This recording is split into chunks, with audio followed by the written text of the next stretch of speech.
Welcome to The Last Generation, the podcast where lived experience meets lasting change. I'm your host, Donna Simmons, author of Ashes to Flame, Transforming Trauma into Purpose, also a survivor, advocate, and truth teller. Welcome back to The Last Generation. Today we're talking about one of the most urgent and important issues of our time, supporting survivors of domestic and sexual violence and breaking the cycles of trauma that impact families and entire communities. I'm honored to be joined by Elizabeth Martin, the President and Chief Empowerment Officer of the Center for Women and Families.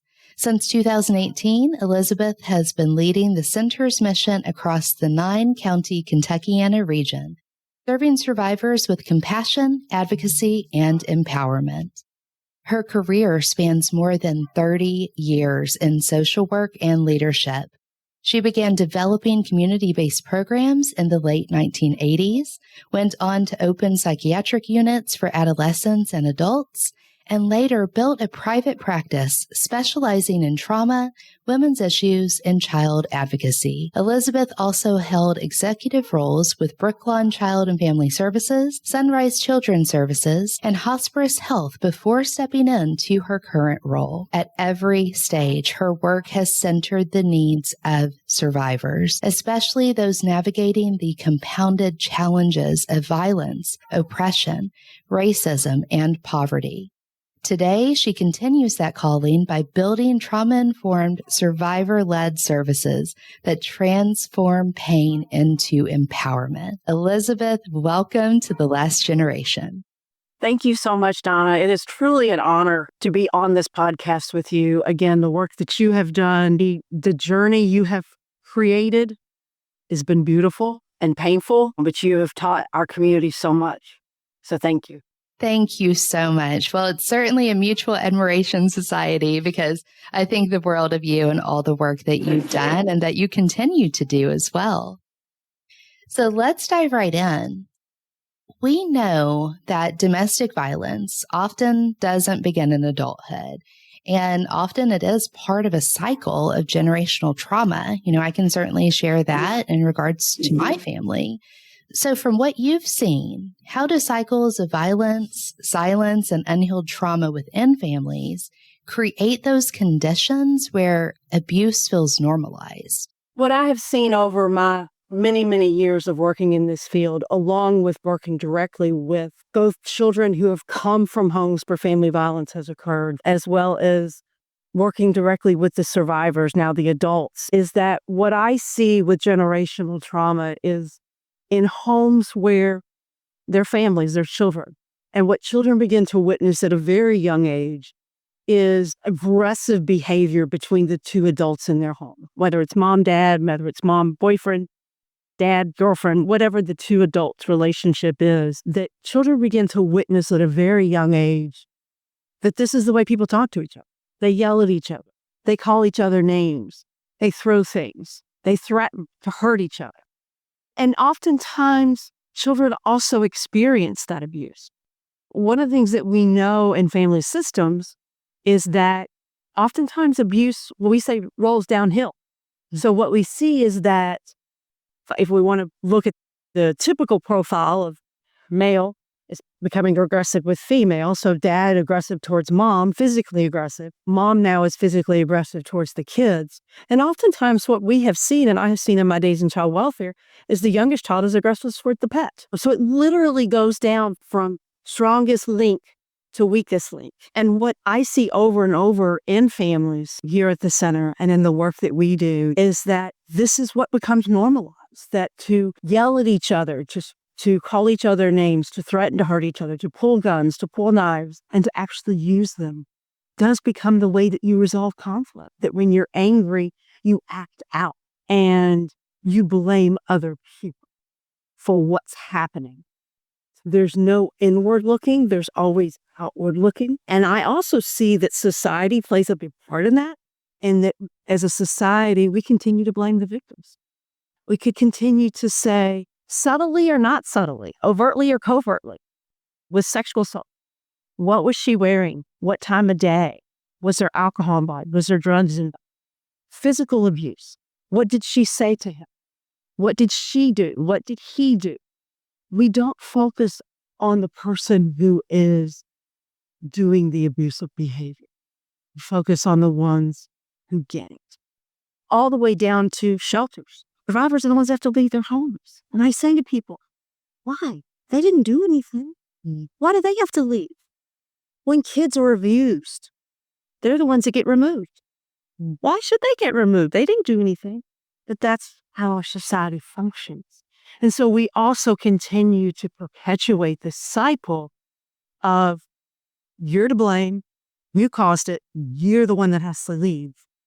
And so again, people begin to normalize that. This is my fault, so I have to change or I'll fight back. And so we see that over and over again. About 20% of the people that come into our shelter as adults were here as children. Wow. It is amazing. I started tracking that soon after I got here. And I still to this day have conversations with people. I had a conversation with somebody just the other day who said, I was here as a child. I remember it exploded. Yeah. That is so powerful, and I think you bring up so many really good points in that, especially around self-accountability and the ability to recognize that, when people are acting out in a violent way against other people, whether it's intimate partner violence that then spreads to the children, that then spreads to the pets, right?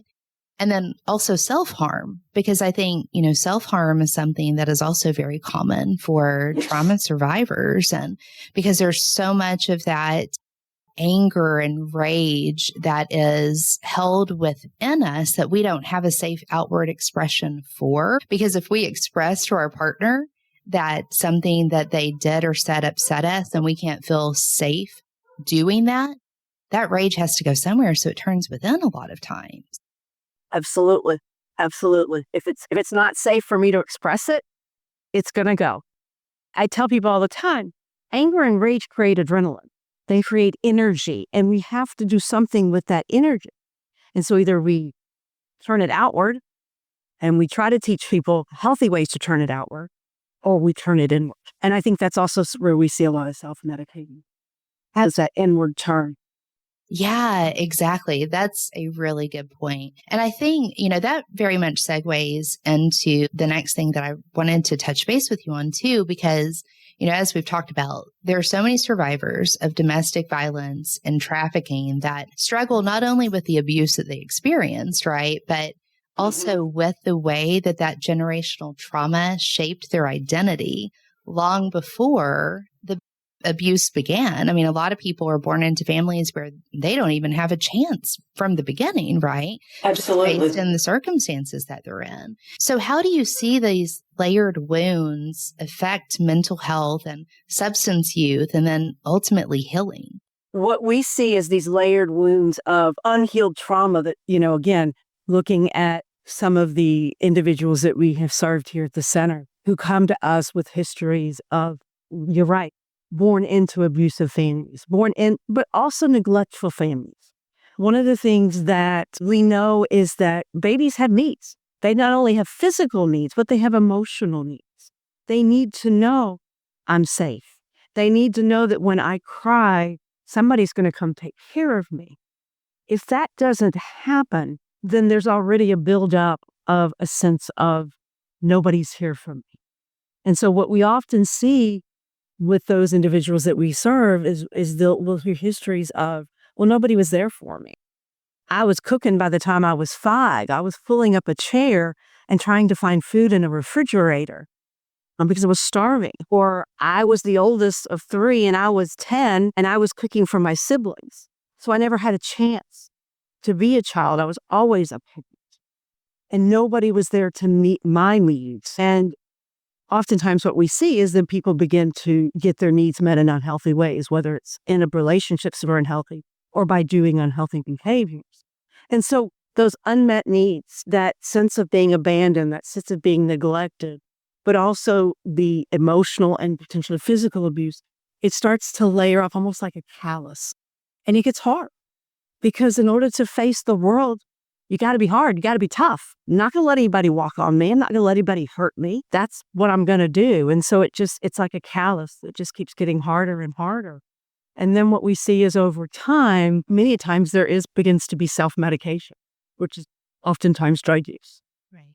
Because the depression is setting in, the anxiety, not having healthy coping mechanisms comes into play, and they're self-medicating now on top of all of this. And the healing is a long journey, and that's something that we know. And it's, we get through the crisis pretty well when that happens, but the long-term healing really takes time to slowly peel back those layers, and you have to almost heal each one at a time. You can't heal it. You can't just heal it instantly. And that's what I think a lot of people in our society understand. We have learned when we're working with intimate partner survivors is that one of the most challenging times for them is when they leave shelter and they go out and now they have their home and they're raising their kids. But because they've been so ostracized from people in their lives, now they're lonely and they get depressed. And that worthlessness starts to play in that, okay, this really was my fault. I am to blame for this. And then they either start reaching out to their old perpetrator or they will find a new. And so it continues that cycle because that's what they know. Right. And yeah. and being able to break that is so difficult. What we have found is that if we can keep survivors engaged in aftercare groups and keep them working with us, working with other survivors that are healthy, we can get them through those difficult periods. It's a lifetime of healing. It's not just going to therapy for a few months or even a few years. It's a lifetime of healing.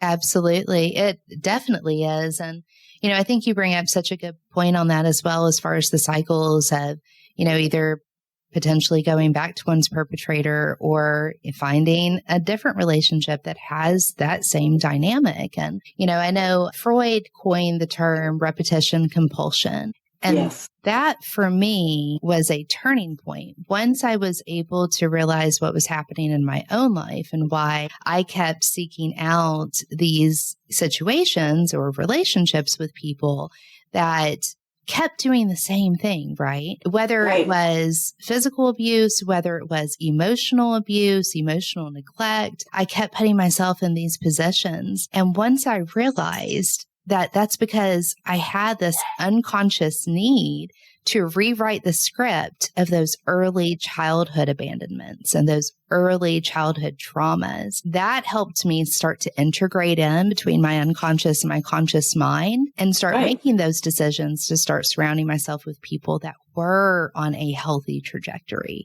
and to feel okay, to feel that I was worth that, right? Because I think that Right. that's a lot Right. of times where identity gets caught in this loop, when you don't have that modeled for you early on. Absolutely. I know, personally for myself, my father was a traveling salesman. He was gone so much of the time. My parents had a very unhealthy marriage. And so I gravitated towards men who started off with this, oh, I love you, I care about you. And then it slowly slid into a lot of control. Right. But I still believed, oh, well, they just love me and care about me. That's why they're controlling everything. And it took me a long time to begin to recognize that's not love. Yeah. That's not what that is. Right. Until I could finally figure out what love really was in my current marriage, and that it's about being equal. It's about being an equal partner, and that's what love is. And supporting me, challenging me, but not controlling me, not putting me down or trying to make me feel less than so that they maintain that power and control. Exactly. Yeah. That's so important. And, that brings up another really great point, because when we think about control, a lot of times I think that has direct ties to coercion.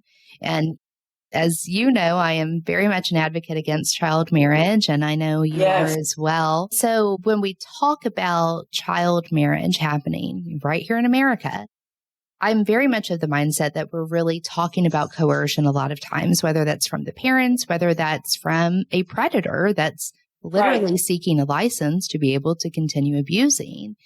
And so survivors, of course, may be told that they consented, and they may even think that they are consenting as teenagers, right? Right. But in reality, they've been groomed, they've been pressured, they've been trapped.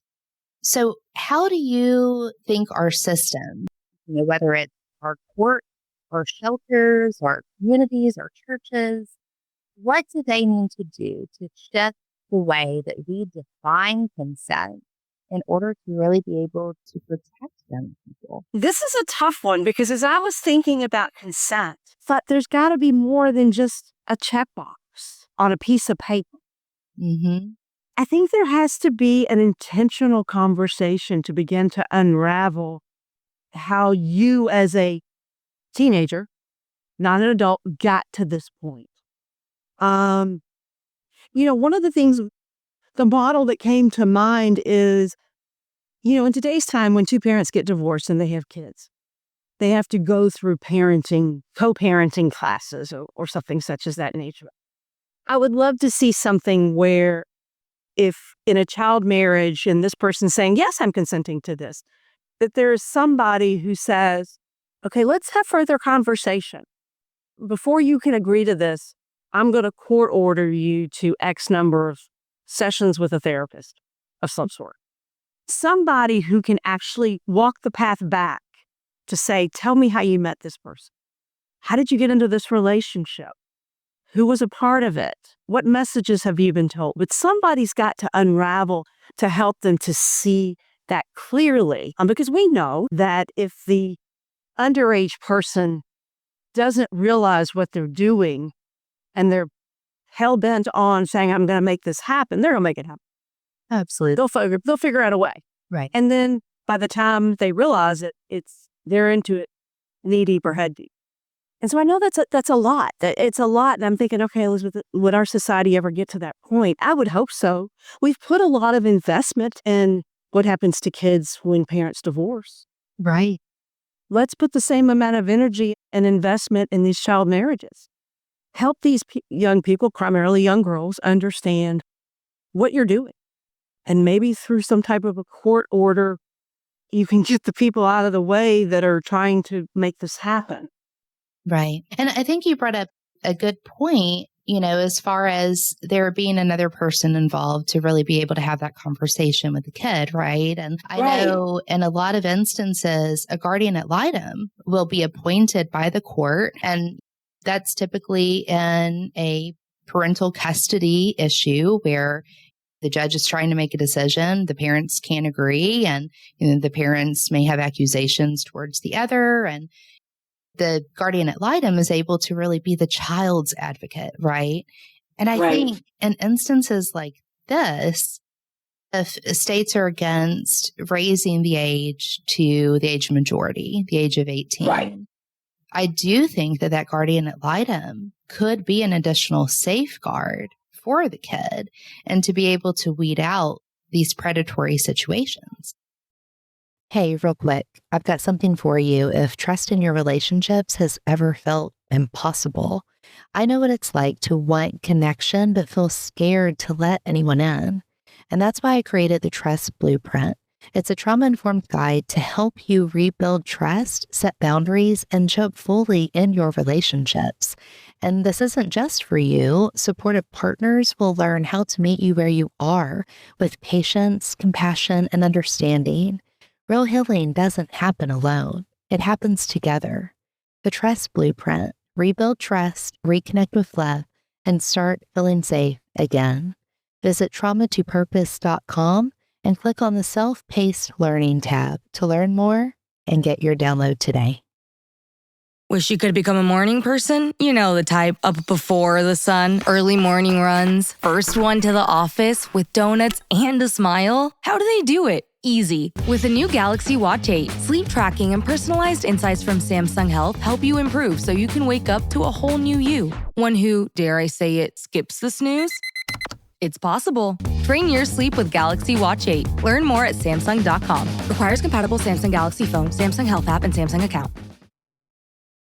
This episode is brought to you by Nespresso and Samra Origins by the Weekend Coffee Collection. Introducing Samra Origins. My collaboration with Nespresso is a connection to my roots, to my mother, Samra. Coffee that hits the right notes. It transports you.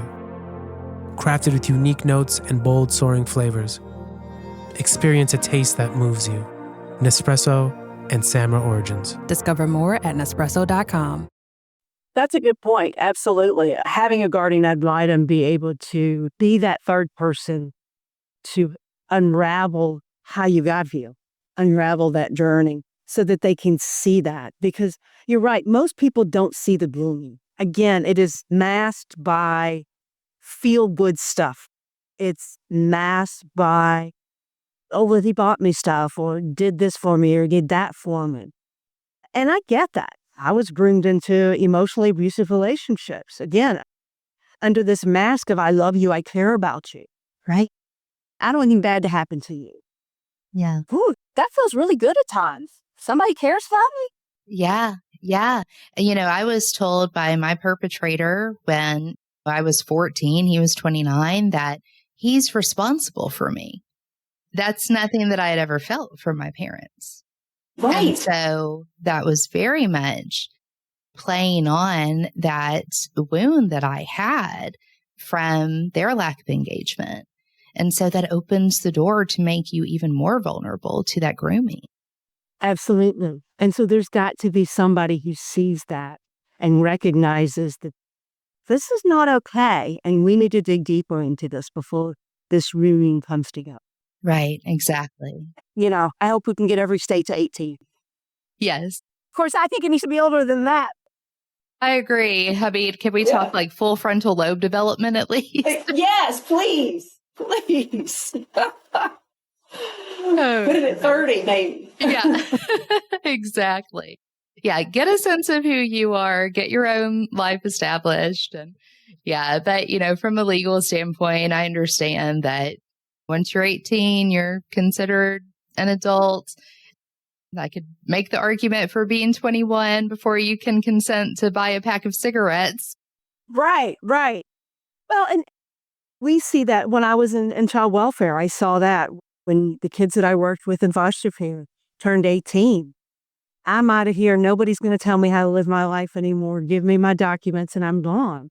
And what we often saw with young girls and what we see here at the shelter are these girls that have been in the system most of their life because of abuse and neglect from the time they were born. Again, growing up with that generational trauma. That's what they've seen. That's all they know. They hit 18. They say, I'm out of here. They connect with somebody, typically an older male, who has, I'm going to take care of you. I'm going to be responsible for you. I'm going to get you what you need. And they end up pregnant and they end up in abusive relationships and they end up here. And we see that often because that's, again, and they don't have the family to go to. They don't have family support. And so they keep either going back to that perpetrator or they seek out another. Right. Exactly. And, of course, for people that find themselves in that position, whether it is something repetitive, whether it is one time, shelters often are so much more than just a roof over their heads, right? Yes. A lot of times shelters are a lifeline. A place to really begin to find community with others who have been through something similar and be able to have those experiences mirrored to you through someone else's lens, and also to begin rewriting the story of survival and redefining what does survival really mean, right? Because we have the crisis mode, but then what does it mean to move out of crisis and into sustainable survival and healing? So, talking about the center for a moment, how do you and your team approach supporting survivors who arrive when they're not only in crisis, but they're carrying this deep mental health concern like complex PTSD or really challenging dissociation? How do you all respond to that? The first thing that we respond to is, the first thing that we focus on when they come to us is meeting basic needs. Because many times those that we serve here at the shelter are houseless or homeless. They don't have finances. They don't have basic needs met. And so that's our first focus area is let's get your basic needs met so that you can start to feel a little bit more grounded and know that you're safe. And so we might spend sometimes 3 or 4 days just focusing on basic needs. And when's the last time you had a shower? When's the last time you had the basic things that you needed? And then we work with them to slowly start telling their story. And that's where the hard work starts. Yeah. Because what we often find with survivors is they are concerned about telling their story, not only because of the shame and the guilt, but they don't want to upset somebody else. I'm afraid if I tell you my story, you're going to get upset, and I don't want to do that to you. And so it's really hard to get them to be vulnerable enough with us to say, we're here for you, because that's foreign to them. And as they start to tell their story, not only the story that brought them in, but the stories that led up to this point, what we will begin to see is some of the mental health issues kind of start to seep out. And then we start them in therapy, true therapy. Yeah. To start the healing, whether it's starting to do some EMDR, it's starting to do some cognitive work on their thinking. It's doing a lot of we do a lot of expressive therapies here at the center. We do a lot of art therapy. We do a lot of journaling, of literally rewriting. How do you want this story to be for you? Because this doesn't define who you are. You're so much more than that. So let's talk about writing that. And it's a very slow process to begin to go through those steps of healing. Because as most people who've been through trauma know, you hit those times that are so painful. It's like, whoa, I need a break. I got to process this. I got to heal with this. And so we have to give them that space to do that. And so at the center, you're not on a timeline. We don't want you to be on a timeline because it may take you longer than it takes others. Right.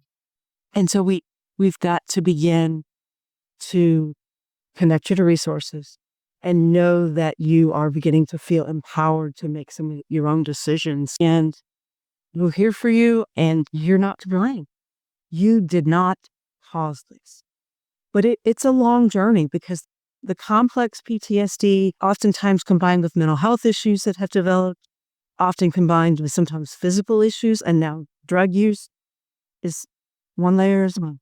Yeah. One layer at a time. And we tell staff, one of the things that we tell staff, especially our new, very young staff, is you're going to see this client again, most likely. And what we say to the person is, I'm glad you're here and I'm glad you're safe. We don't ever say things like, what are you doing back here? Or why are you back? We don't do that. We embrace them. We're glad they're back. We're glad they're safe. Because what we also see is that they start coming back earlier and earlier before dangerous things happen. And so that's progress. And they need to, we tell them that. They need to see this is progress. You are empowering yourself to make decisions to get out of that and get somewhere safe. Right. Exactly. That's very powerful. And it is absolutely progress. Yeah. And it reinforces the message that survivors are worth saving. They are worth healing, and deep, authentic healing, not just something on the surface, not just something where, okay, well, now they're able to be financially self-sustaining, or, they got an apartment in a nice part of town. And I'm not talking surface level things, right? I'm talking deep, genuine healing where they feel empowered to go for that job promotion because they know that they're worth it, and they know that they're valuable, and they know they have skills to be applied. And being able to accept those things about you when you have had such significant relational trauma that, as we've been talking about, very often starts in those very young formative years, being able to rewrite that narrative and see the value in others that are in a similar position to you. I think that very much gives me hope that we're able to start healing our communities and ultimately become that last generation that carries this generational trauma forward. Absolutely. There's a woman in particular in this community who is absolutely, I don't want to say a role model, but she has the work that she has done over the many years is incredible, and who she is today. And she did break that generational trauma. Her grandchildren are doing beautiful things in the community. They're going on and not only giving back, but they have become incredible people. And I remember when she was heavily drug addicted and she couldn't take care of herself, much less her small children. But through the work, through the support, and a lot of support and people believing in her, she's made it out. And now she's teaching others. You can do this, just like you're doing. And so what I see is people who have healed from this. Wow. The blessings that they give others and the way that they touch others' lives because of the empathy and the true, genuine care, not shameful or judgmental, was such an incredible gift that I wish there was a lot more. Because you're right, people who don't understand, we have a home. Right. Absolutely. Absolutely. That's what I see. And I think a lot of times that harm comes in the form of harsh judgment instead of seeking to understand, instead of seeking to be curious, instead of realizing that the way that we communicate to people that are hurting really makes a difference in the way that they're able to receive things. Yes, absolutely. I wish our entire community could be trauma informed in how we have conversations, because when we hear about another violent episode, especially something that's committed by a youth, my heart just breaks because my thought is, what happened to this person? Right. How did they end up in this situation? How did they have access to weapons? Why are they in this? I don't ask the why they did it. I don't know that they know why they did it. And it's the same thing with survivors that we work with. To ask a survivor, why don't you leave, is just so full of shame. And I say to people all the time, don't ask that question. Ask, what can I do to support you? How can I help you? What can I do to help you be safe? Yeah. They know when it's time to leave. They know when it's time to make that change. Mm-hmm. And they'll do it when that time is right. Right. It's not our time, it's their time. Exactly. So let's walk with them on that journey. That's I'm here for beautifully you. said. I love that. That's beautiful. So looking forward, what is it that gives you hope? What gives me hope is, and I mean this genuinely, totally genuinely, is people like you, Donna, who are doing the work, and you have been brave enough to not only tell your story and write your story, that you've connected to incredible legislators like Julie Rocky Adams. You have paved the way and demonstrated this is how we make change. We don't make change by screaming and yelling. We don't make change by hurting other people. We make change through policies and laws. Right. Listening to you speak, having the conversations with people like Senator Adams. I had the opportunity to meet with Senator Banks' staff over in Indiana yesterday. And wow, the reception I got was beautiful. I feel like that a little bit we're chipping, and I say we, I'm talking about you, me, others. We are chipping away in getting policy change. We're getting laws changed that protect people who can't protect themselves. We're giving voices to the voiceless. We're using our white privilege to be able to help change for people of color who are not being heard and they're not being listened to because of the racism in our society. Yes. And that's really powerful. And that gives me hope. I heard Congressman McGarvey speak, and one of the things that he said is, don't go silent. Yes. Don't go silent. And boy, I don't know about you, but sometimes that's really easy to do because I've been doing this a long time and I'm kind of tired. Yeah. And people have to feel defeated. Yeah. I'm like, okay, you can't be silent. You got to keep doing the fight. You got to keep pushing. And so having that opportunity, seeing, again, advocates, you doing the advocacy work that you're doing, others doing the advocacy work, it gives me hope that that things are going to change, that we are going to get there. I do believe that Kentucky would raise the age. I think there's traction behind it. I want to believe there's traction behind it. Absolutely. Yeah, these, and do it one state at a time. Yeah. Exactly, type of people.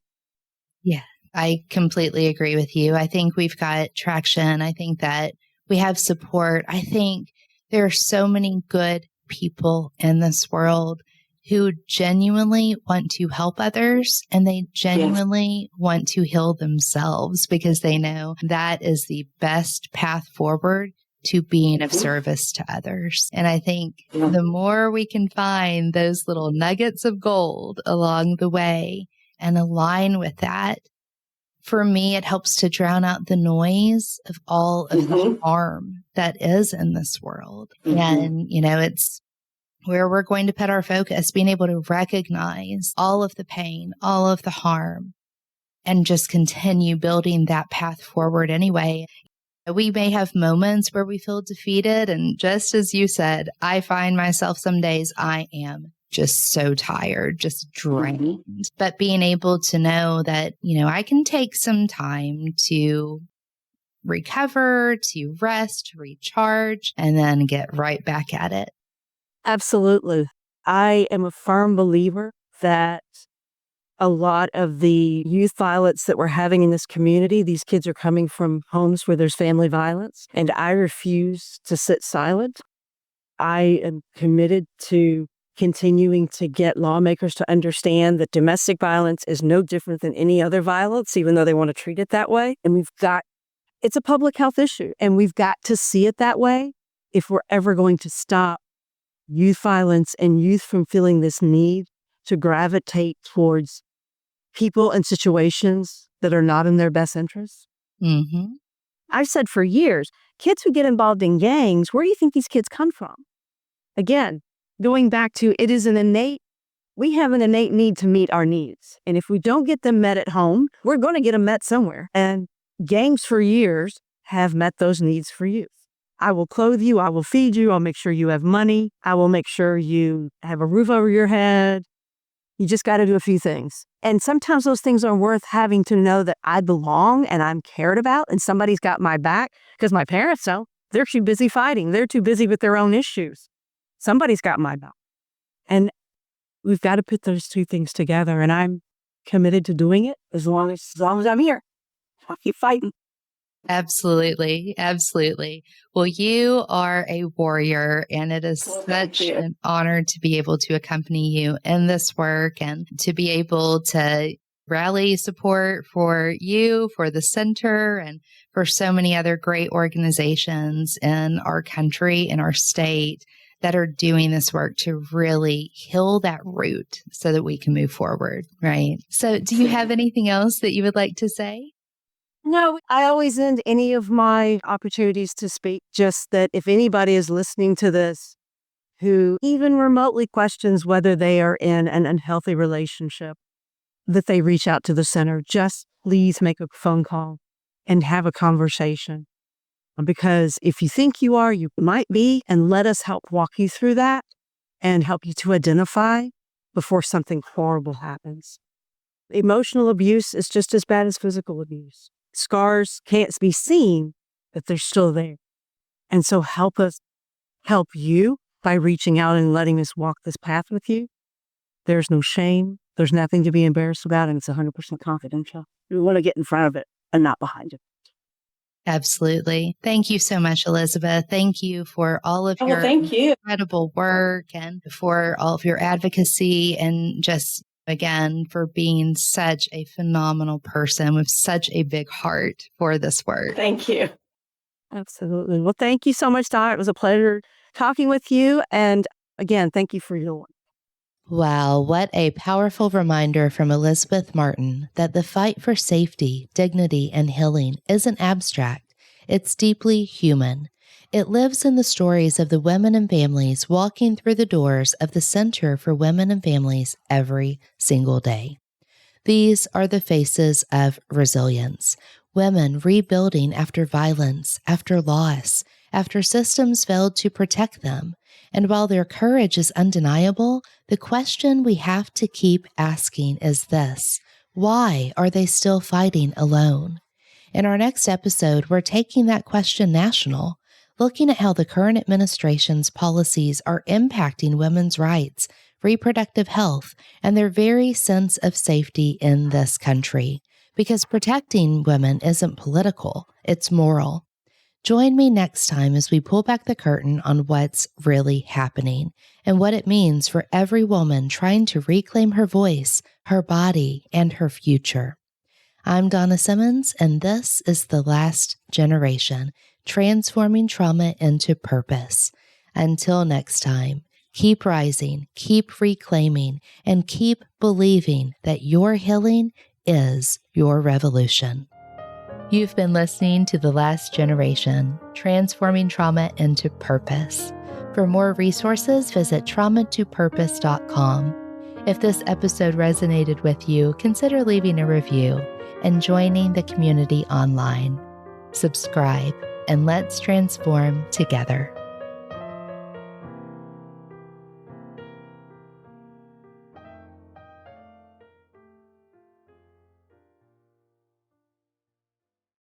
This podcast is part of the Sound Advice FM network. Sound Advice FM, women's voices amplified.